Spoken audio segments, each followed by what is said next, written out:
متابعيني الاعزاء، سلام الله عليكم ورحمه الله وبركاته. يا رب تكونوا بخير. النهارده هنعمل حمام بالفريك.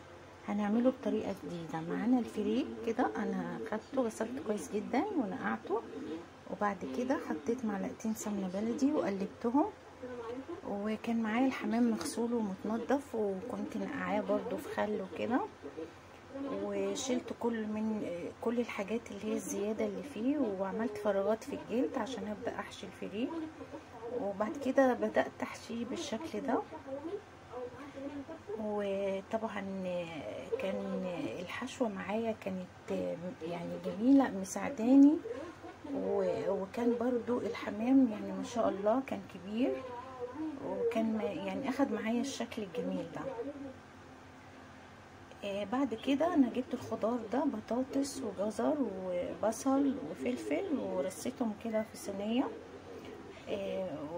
وخدت الحمام برضو، بعد كده رصيته فوق الخضار، ودهنته برضو سمنه كده من على الوش، ودخلتهم الفرن. بعد ما غطيتهم بالورق الحراري حطيتهم على الشبكه، خدوا معايا تقريبا ساعه الا ربع على الشبكه. وبعد كده شلت كل الورق اللي على الوش ده، كشفت عنه الورق يعني. وبعد كده سبتهم تقريبا برضو 10 دقايق تحت الشواية عشان ياخدوا لون برضو، وبقوا معايا بالشكل الجميل ده. ويعني هو هنا الفكرة ان الحمام بيبقى منظره جميل كده، وبتبقى مسحوبة الحمامية ومنظرها جميل، ما بتاخدش وقت برضو.